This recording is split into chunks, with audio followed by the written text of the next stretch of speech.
Assalamualaikum warahmatullahi wabarakatuh. Perkenalkan nama saya Dian Cahyati dengan NIM 25030101060. Kelas saya AK102 Pengantar Manajemen dengan program studi saya akuntansi. Di sini saya bermaksud ingin mempresentasikan dari materi yang berjudul manajemen sumber daya manusia. Di sini saya ingin mempresentasikan untuk hasil ujian akhir semester saya. Pertama, ada pengertian dari manajemen sumber daya manusia itu sendiri atau disebut dengan MSDM. Ini merupakan serangkaian kegiatan yang meliputi perencanaan, pengorganisasian, pengarahan, dan pengendalian terhadap tenaga kerja dalam suatu organisasi. Dalam perspektif ini, sumber daya manusia dipandang bukan hanya sebagai faktor produksi, tetapi sebagai aset strategis yang menentukan keberhasilan organisasi. Oleh karena itu, pengelolaan SDM harus dilakukan secara sistematis agar tujuan organisasi dan kebutuhan individu karyawan dapat berjalan seimbang. Kemudian ada tujuan manajemen SDM, di mana MSDM memiliki beberapa tujuan utama. Yang pertama, tujuan organisasional yang memastikan bahwa pengelolaan SDM mendukung pencapaian visi misi organisasi. Kedua, tujuan fungsional agar fungsi SDM berjalan efektif dan tidak melebihi kebutuhan organisasi. Yang ketiga, ada tujuan sosial yaitu memperhatikan norma dan tanggung jawab sosial terhadap masyarakat. Dan yang terakhir, tujuan individual, yaitu membantu karyawan mencapai kepuasan dan pengembangan diri. Kemudian ada fungsi-fungsi pokok manajemen SDM, yang dimana yang pertama ada fungsi perencanaan. Itu merupakan fungsi yang berkaitan dengan melaksanakan tugas dalam perencanaan kebutuhan tenaga kerja, pengadaan tenaga kerja, pengembangan dan pelatihan, serta pemeliharaan tenaga kerja. Yang kedua ada fungsi pengorganisasian, yang itu dimana merupakan fungsi berkaitan dengan menyusun suatu organisasi serta mendesain struktur organisasi, menyajikan hubungan antara tugas yang akan dikerjakan oleh tenaga kerja dan menyiapkan peran organisasi.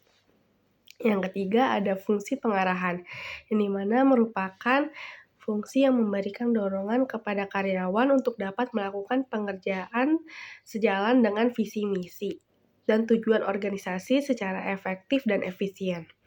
Yang keempat ada fungsi kepemimpinan, yang dimana merupakan peran bagaimana seorang pemimpin mampu mengarahkan, memotivasi bawahan, dan menggerakkan bawahan untuk dapat menyelesaikan pekerjaannya. Kemudian mendorong dan membuat para bawahannya untuk melakukan perubahan.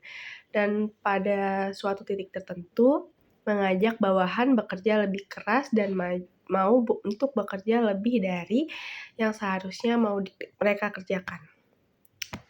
Yang kelima ada fungsi pengendalian, di mana merupakan fungsi dalam melakukan pengukuran antara kegiatan yang telah dilaksanakan yang kemudian dilakukan perbandingan dengan standar-standar yang diterapkan khususnya di bidang tenaga kerja.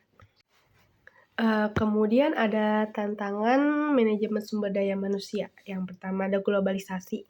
Dengan ekspansi pasar global yang cepat, para manajer berjuang menyeimbangkan permintaan yang saling bertentangan untuk berpikir secara global dan bertindak secara lokal. Hal ini mengharuskannya memindahkan orang, ide-ide, produk, dan informasi di seluruh dunia untuk memenuhi kebutuhan lokal. Yang kedua ada profitabilitas melalui pertumbuhan bisnis, di mana dalam dekade terakhir sebagian besar perusahaan telah melakukan perampingan, re-engineering, delayering, dan konsolidasi untuk mendorong efisiensi serta mengurangi biaya.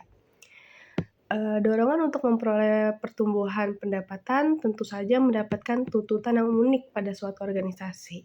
Perusahaan yang ingin memperoleh pelanggan baru dan mengembangkan produk baru harus lebih kreatif dan inovatif, dan harus mengembangkan produk baru, kemudian mendorong kebebasan aliran informasi serta memiliki keinginan belajar bersama di antara karyawan. Kemudian ada perkembangan teknologi, di mana teknologi telah membuat dunia kita lebih kecil dan lebih cepat. Gagasan dan sejumlah besar informasi berada dalam gerakan yang konstan. Tantangan bagi para manajer adalah memahami dan menggunakan apa yang ditawarkan teknologi. Teknologi memiliki peran penting mendorong keunggulan kompetitif perusahaan. Di pasar kompetitif saat ini, perusahaan diharuskan untuk memperoleh pengetahuan dan teknologi baru dari lingkungan eksternal. Kemudian yang keempat tantangannya itu adalah modal intelektual, di mana pengetahuan telah menjadi keunggulan kompetitif langsung bagi perusahaan yang menjual ide dan hubungan, yaitu memikirkan layanan profesional, perangkat lunak, dan perusahaan yang digerakkan oleh teknologi. Serta keunggulan kompetitif tidak langsung bagi semua perusahaan yang berusaha untuk membedakan diri melalui cara bagaimana mereka melayani pelanggan. Perusahaan yang sukses akan menjadi pilihan bagi karyawan yang paling mahir untuk bergabung dengan perusahaan, mengembangkannya, dan mempertahankan orang-orang terbaik dalam sebuah organisasi global. Yang kelima tantangannya itu adalah perubahan. Barangkali tantangan terbesar yang dihadapi perusahaan adalah menyesuaikan diri dengan perubahan yang tiada henti. Mereka harus dapat belajar dengan cepat dan terus-menerus, tak henti-hentinya berinovasi dan mengambil tindakan strategis baru yang cepat dan lebih nyaman. Kemudian di sumber daya manusia ini ada yang namanya rekrutmen dan seleksi, di mana rekrutmen adalah proses menarik calon tenaga kerja yang memiliki kualifikasi sesuai kebutuhan organisasi. Setelah itu dilakukan proses seleksi untuk memilih kandidat mana yang lebih terbaik. Tahapan seleksi biasanya meliputi pemeriksaan administrasi, tes tertulis, wawancara, hingga tes kesehatan. Proses ini harus dilakukan secara objektif agar organisasi mendapatkan karyawan yang kompeten dan sesuai dengan kebutuhan jabatannya. Kemudian ada pengembangan dan pelatihan sumber daya manusia, di mana pelatihan dan pengembangan bertujuan meningkatkan kemampuan karyawan. Pelatihan lebih berfokus pada peningkatan keterampilan teknis yang dibutuhkan dalam pekerjaan saat ini. Sementara itu, pengembangan lebih diarahkan pada peningkatan kemampuan manajerial dan konseptual untuk kebutuhan jangka panjang. Metode pelatihan dapat dilakukan di tempat kerja atau di luar tempat kerja, tergantung pada tujuan dan kebutuhan organisasi. Kemudian ada namanya kompensasi dan kesejahteraan. Kompensasi merupakan balas jasa yang diberikan organisasi kepada karyawan atas kontribusinya. Kompensasi dapat berupa gaji, upah, dan bonus sebagai kompensasi langsung, maupun tunjangan dan fasilitas sebagai kompensasi tidak langsung.